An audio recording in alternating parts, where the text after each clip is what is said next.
guys! So now that I've completed a full year in my Hobonichi Cousin, I wanted to do a flip through and show you what it looks like. Finishing a year in one planner has been quite an achievement for me since I entered the realm of planner addiction, but it actually wasn't difficult because I love the Cousin so much, and also because I've had so many other planners that I've used throughout the year that it wasn't hard to stick to this one, particularly after it became my work planner as opposed to my everything planner. So I should just warn you in advance that I've had to blur the camera a little bit because there's just so much personal information on this, like names of students and colleagues, and it would have been impossible to go through and put sticky notes over everything. So I apologize for that, but hopefully it won't really affect the experience too much. So this is the Spring Cousin 2015. So it started in April 2015 and ran until the end of March 2016. So I had some decorations on here which I've taken off and transferred to my new Cousin, this one. But you can still see some of them, obviously because it's blurry you can't really read it very well. But this one says, "The mind is everything, what you think you become," which I really, really like and put on there so that I would kind of be able to focus on it. Then you can see here that I started off by using stickers. I actually didn't have these at the very beginning, but then I kind of got into the whole sticker world soon after I started using this. So I was using these to mark off completed months, and then I switched to bigger stickers for this was 2014, which obviously this planner doesn't cover, so I used small stickers for those, and then I used big stickers for 2015, and I would also cross off each week at the end of the week, which was quite satisfying, and then put a sticker on at the end of the month. And I stopped doing that around November when I decided that I just wanted to have like a very clean, minimalist look for this, because I use stickers in some of my other planners and it was kind of distracting and I just wanted it to be like totally pen. So 2015 I used this really just to mark off blocks of time that I would be away. So like if I was going to a conference or if I had something like a summer course that was going to take the whole week, just so I could kind of see very much at a glance what the year looked like. And then for 2016, I was doing the same thing, but I also used this for forward planning because my one lament about the Hobonichi, I think it's like totally perfect for me anyway in terms of design, but the one thing I wish that it had was like a kind of vertical year layout for the upcoming year so that you could note down things that were happening in that year, because by the time you get to, for the Spring Cousin, like by the time you get to January, say, you're like a couple of months away from the end and you already have things coming up. Like I've had, like conferences scheduled for later in the year and dates that I have to keep track of, and this was the only place that I could put them. So it was a little bit squished, but I would just circle the date and then write somewhere in the margins what it was. And that did work. I managed to keep these and transfer them over to the new Cousin, so it was okay, but it would be nice just to have an actual blank line to write those dates in. Anyway, so then we move over to the vertical month layout, and again you can see I was putting stickers in whenever the month finished. And I just kind of felt like it wasn't necessary, and at some point I decided that it was just kind of making it a bit bulky, especially because the paper is so thin that if you add a sticker on, it really like kind of adds to the dimensions of it. So what I was doing here, and this was reasonably consistent throughout the year, is marking off dates, so kind of in the same way that I was doing here. So if there was any period of time when I was going to be away or that I was going to be working on a particular project, I would mark that off, and then I would try to fill in the rest of the days according to what I was planning to be doing on those days. If there was like one particular thing, like here I was working on a particular chapter for a book and that was my main project for those weeks, so I just kind of put an arrow here and said like Atlas all of this time. And then at some point I started putting in events up here, like so things that are kind of time specific and also depend on other people, so summer schools, meeting, conferences, that type of thing. And then down here I would put in things that were just dependent on me, so like my research projects.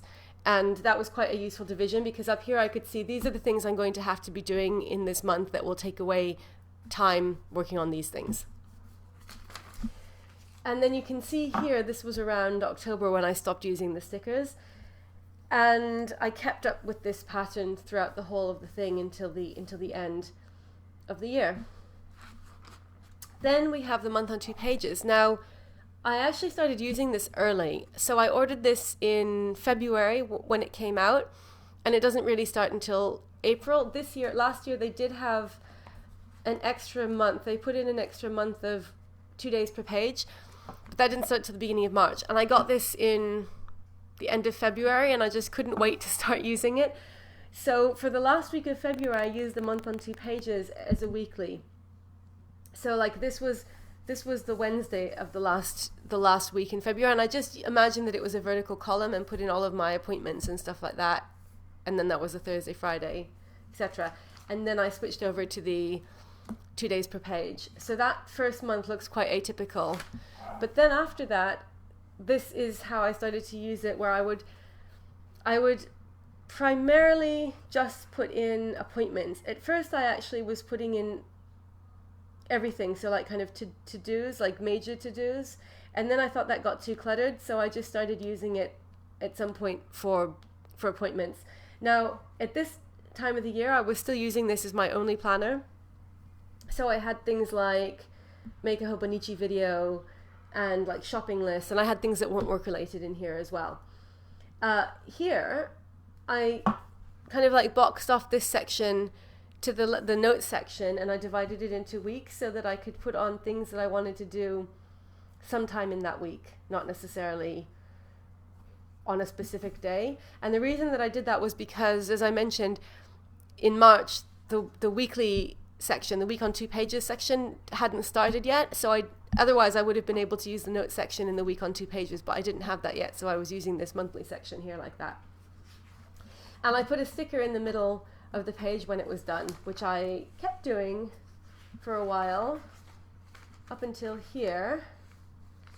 And then I started marking off each day with a sticker.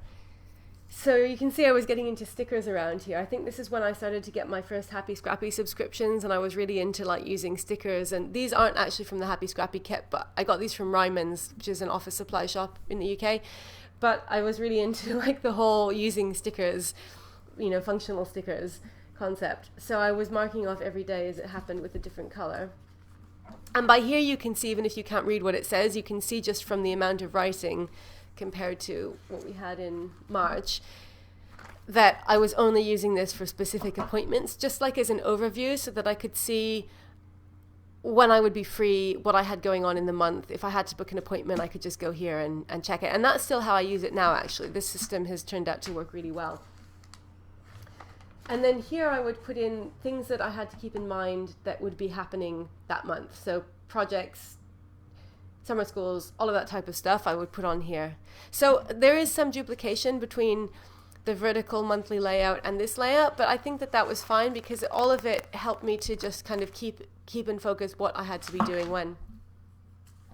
And I kept on using it like this. Sometimes at the bottom you've got this extra notes space here, so I'd use this for like just things like our administrators were away on particular days in July, and so I noted down when they would be away just in case I needed to do something administrative.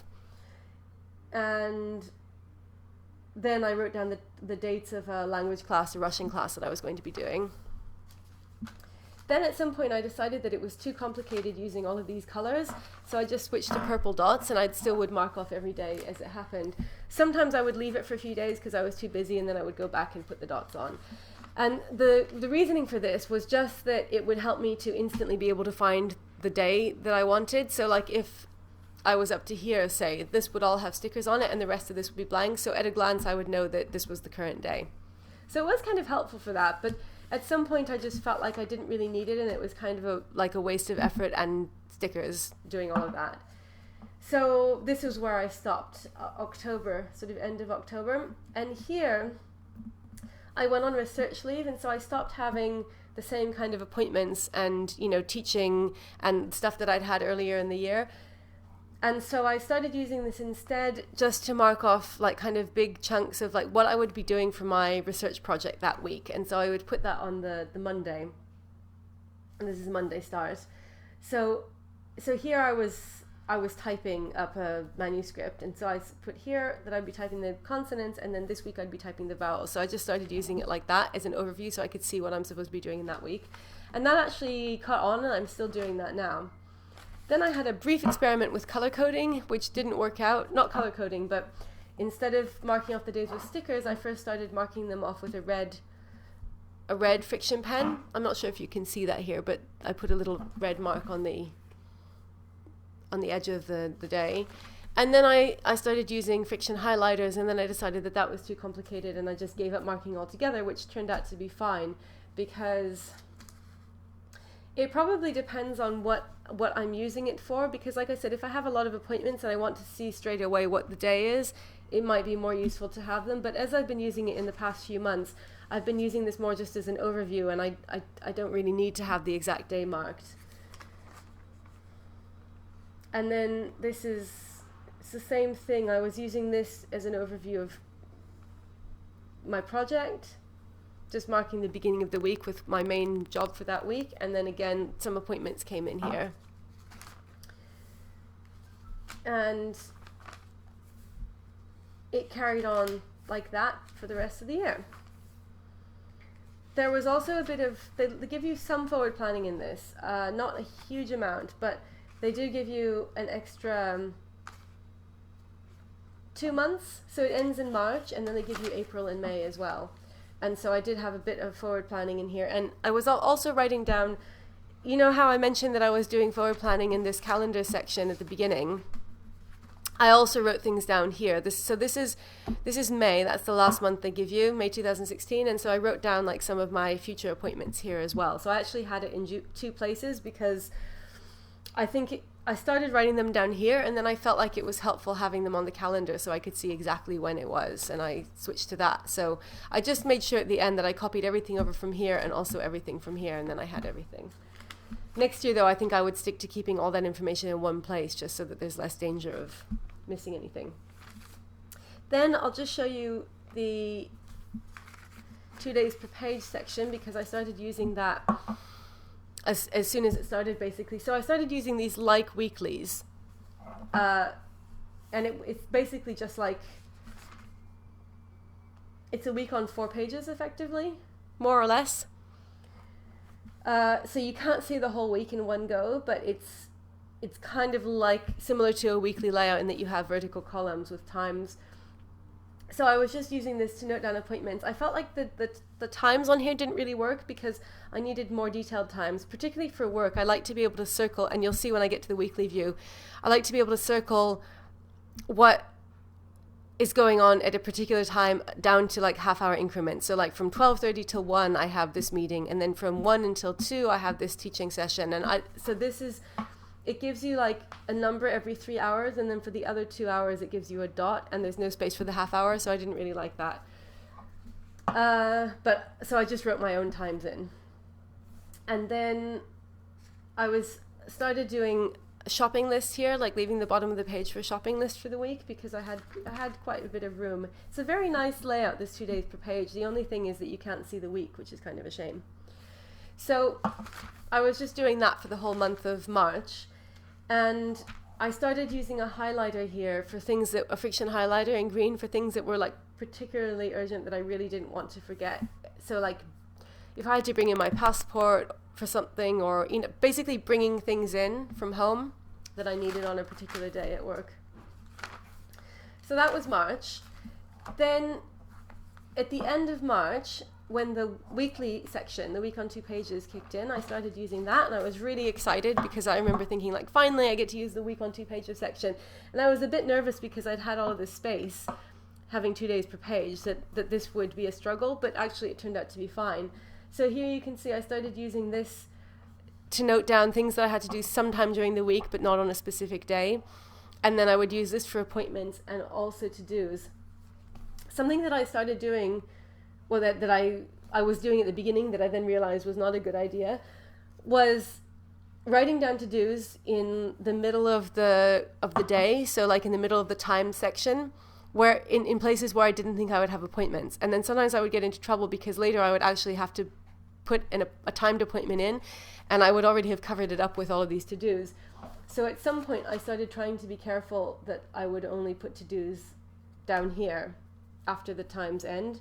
But this is like, all of this is like, I had to pack for a trip, and then these are all to-dos. So that was something that it took a while to get used to not doing. Because, I mean, so you might have a day, like this was a day where I didn't have any appointments. This is a Sunday, so I don't usually have timed appointments on Sunday. So it's fine to just write all over this, just random to-dos that are not timed. But at some point, I'll show you when it happens. I sort of got out of the habit of doing that. So here, I started using see-through dot stickers to mark appointments. And I was using, at first I was trying to color code, and then I realized that was too complicated for me. So I started using the smaller stickers, because the sheets come, these are Hobonichi stickers. You can also get them from the Etsy shop Kawaii Tokyo, but I originally got them from the Hobonichi shop. So they come in a pack which has like, some of them are bigger and some of them are smaller. So I started using the smaller ones for appointments that would last an hour or less, and then the bigger ones for ones that lasted more than an hour. And I really liked that because it was, again, a nice way of adding some color, and it was also functional, but it was fun. So I was using those, and then I would also sometimes use them at the beginning to mark important things, like things not to forget, which might be a bit stupid, because then you have like kind of the same signifier used for, for different things. Like, it's probably better just to stick to keeping these for appointments. So at this point, I was still using this as my only planner. So I was writing down things like list of like what I was going to do with a new planner that I'd set up, and it would have notes for videos, list of video topics, list of notebooks, etc. And this kind of bothered me. I sort of felt a bit like I didn't like mixing work and non-work, but I'd never done it any other way. I'd only ever had one planner. So little did I know, things were about to change. And here I started putting in to-dos that I wanted to do sometime in the week a bit more systematically. So it took quite a while for this to evolve, I think, until I was kind of really happy with the system. And so here I've got the green highlighter for things that were particularly important. And then I started using more stickers. This was one of my first kits arrived, sticker kits. And here, like, wow, this is when I just started to go overboard with stickers. So not overboard, it was fun, but I just, started kind of making it really colorful. So I started using stickers to put in events that were happening all day. So this was our departmental away day happened here. And so I put in a sticker to mark that at the top. And here as well, I had to go to Cambridge, so I marked that in. This was an unsuccessful attempt at stamping.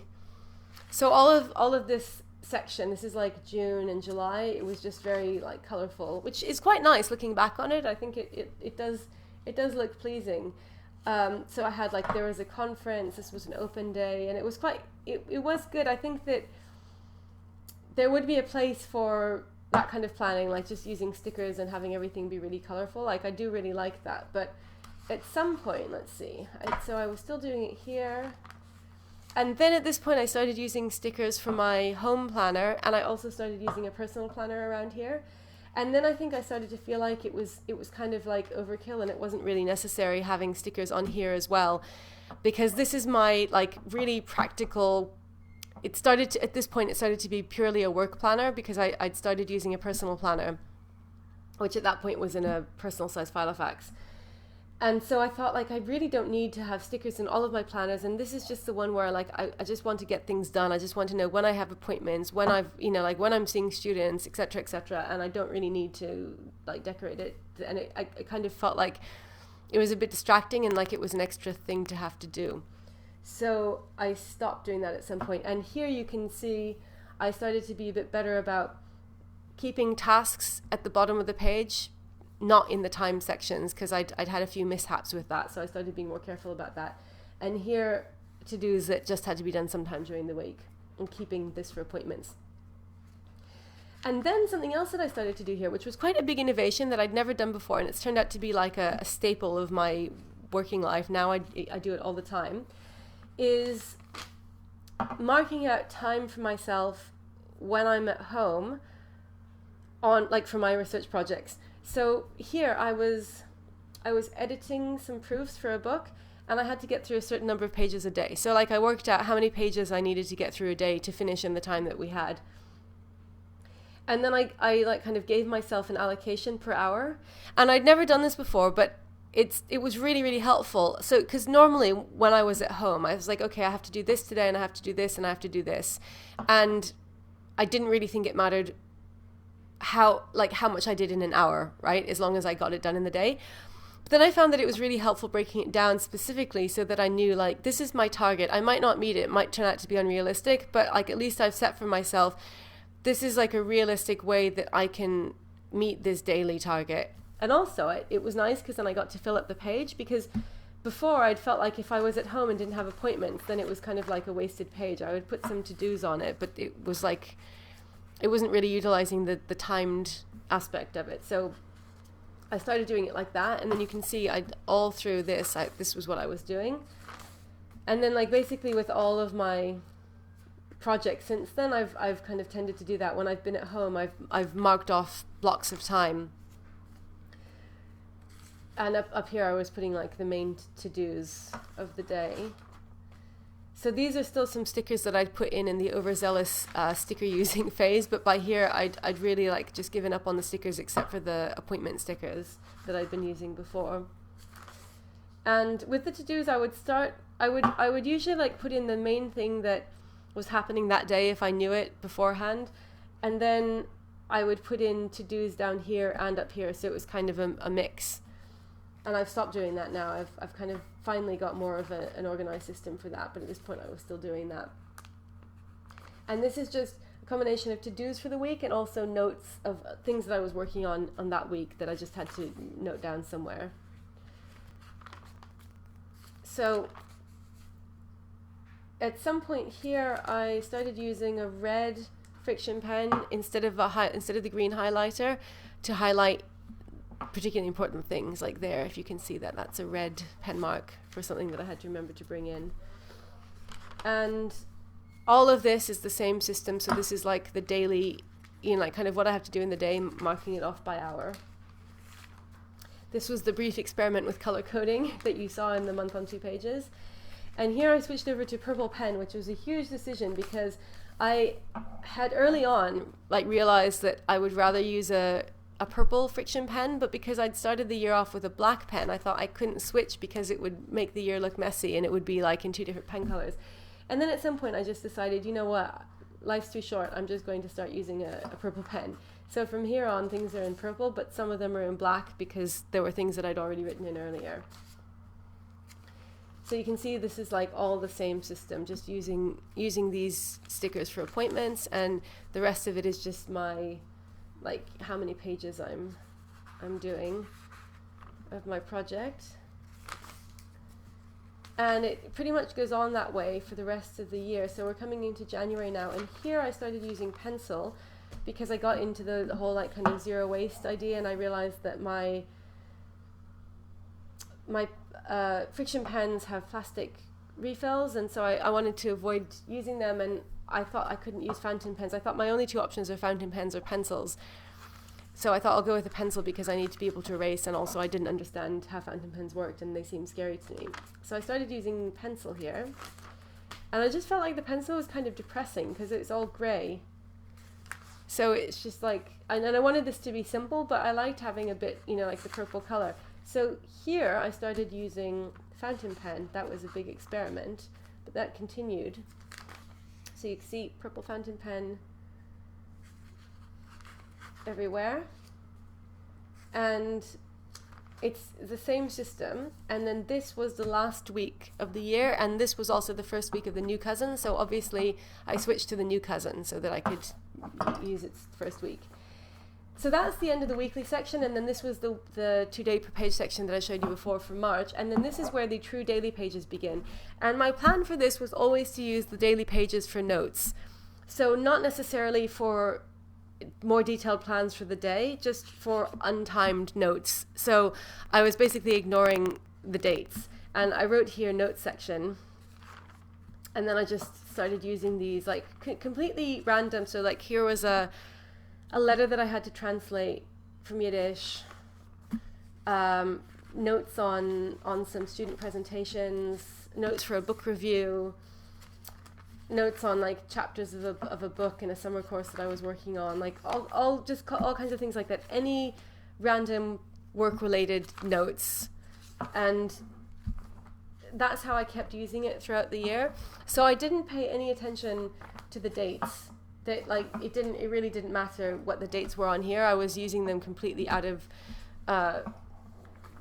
sync. And I think in a way that was kind of a shame, because it would be nice to have some kind of connection to the, like to the dates on here. Because sometimes I would think, I wonder when I was working on that. And this is no help. So this year I'm doing it slightly differently, as I've shown in my initial setup video of my new cousin, and I'll show you again when I do an update. Then at some point I started using, let's see, this was I think end of September, I started using the 5 checkboxes at the top to write like kind of daily work related gratitude. So I'd separated out my like kind of non-work gratitude from my work gratitude, and I thought, I'll put the gratitude in here. And I did that for couple of months, but then I felt like it was too much of a burden, because I had to write gratitude, my like non-work gratitude in one book, and then go here and write work gratitude, and I thought it's better just to keep that all together. And so my goal became for this was like, I realized that I was sort of like lagging behind and that I wasn't going to finish this. So I started to like kind of really try to use, like just use pages with wild abandon so that I could finish it, and not have any blank pages left over at the end of the year. And I got reasonably close, but I think that there were like an extra 2 weeks that I didn't finish. So yeah, so I didn't manage to use this, which was annoying, but it doesn't really matter. I got quite close, and the nice thing was that it was very reassuring to know that I did have enough paper to last me the whole year, because that's what I'd wanted. And if I'd run out of note paper, that would have been worse. I also left at the beginning of the year, I like kind of allocated the last month, which was March, but like I said, I wasn't paying any attention to the dates. I allocated the last month as a reference section. So my plan was to use this section just for random notes on whatever I happened to be working on at the time that I wouldn't necessarily want to come back to, and then to use this section at the end for things like students' marks, people attending conferences that I was organizing, like anything where I felt like I knew that I wanted to be able to come back and reference it multiple times. And so I could easily just go to the last month and look there. Then it expanded and I thought it would be safe to put it in the last month, because then I could expand backwards. So if it turned out that I needed more space for reference, I could, since the notes were coming from this direction. And so I did end up using like quite a bit of all of February and then some of January, like kind of the last 12 days of January for reference. This year I'm doing it differently, and again I'll show you when I do my update on that. And then that's it. I didn't use any of this, the timetable, the graph paper. I would have used the timetable if I'd been teaching, but because I wasn't teaching this year, I didn't need it. Otherwise, like next year, I'll use this for my teaching timetable. And I didn't use any of this. And so that's it. So that is the complete tour of my finished 2015 Spring Cousin. I hope you enjoyed this. As always, thank you so much for watching, and I'll be back soon with another video. Bye!